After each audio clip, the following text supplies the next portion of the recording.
Are you struggling to keep up with demand? Or need of new items you can't afford? You know you can make money from renting out items from other rental companies, right? Huh? How? Stay tuned as we discuss subrenting, how to do it, And the pros and cons. All right, so tomorrow Carson wants to know, if we subrent items, do we let the company know we're subrenting items? 2, do we use our personal names as the renters? And 3, does it make us liable whenever things go wrong with the equipment?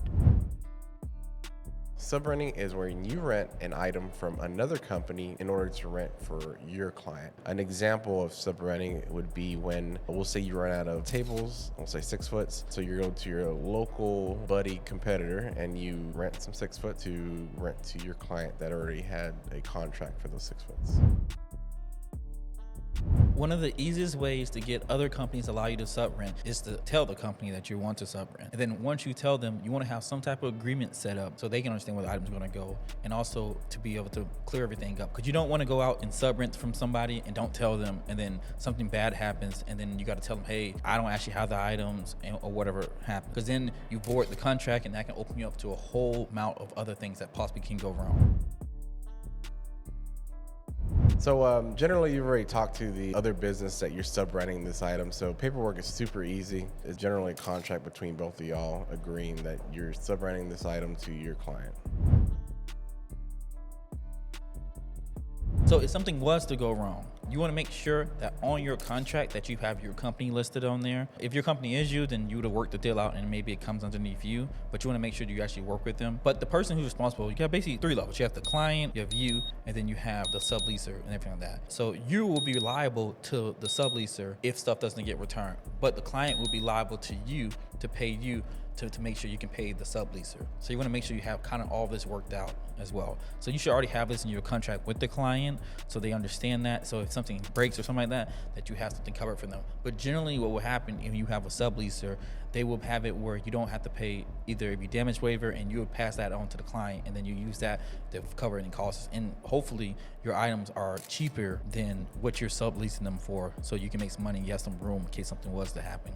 But when it all comes down to it, based on your contract, their contract is with you, not with the end client. So you have to make sure that you can also meet the obligation of what they're going to ask you to pay if the client messes something up. But you need to hold the client accountable as well. So you mentioned that all of this process has to be inside of your contract. So do you offer 2 different contracts, one for a person who is just renting items directly from us, and another for someone who's going to be getting an item that is subleased? So your contracts will be basically the same. For your client, your contract will be the same, but you will have another contract that is with the subleaser that kind of goes through a lot of the stuff, things they want it done, because they might not want you to take it out of a certain area, or they might have a limitation on what stuff you can rent and what quantities you can rent. So you'll work that out when you first set up with the subleaser, and you'll be able to go through all that stuff. That's why you talk to them, so you can understand this and you get it all written down in the contract and get it signed so you can be able to use their services. But for the most part, you have one contract to your clients. It's the same thing. If it's written for you or for someone else, they'll still have to be reliable for it. If you currently don't have a contract, or you think your contract doesn't cover anything, we currently right now are offering our contract that we use with clients on a regular basis. We have sent this out to over 10,000 clients. You can download that down in the link in the description. The benefits of subrenting is you can sell stuff you do not have. If you run out of items, you can run to somebody else for backup to get those items covered, and you can basically use other people's items to grow your business. An example of that is we had a local tent-only company reach out to us that they're having troubles renting out their tents. We're always renting our tents out, so we're going to link up with each other and we're going to subrent his tents to our clients. I thought this was a great idea because A, it costs $0 to us, and it's nothing but profit. So something that we do very well is our marketing, sometimes too well. As you see, our inventory can't keep up. So an alternative would be subrenting and just collecting the profits, and we can decide whether to pocket it or grow our tent inventory to take care of everything in-house.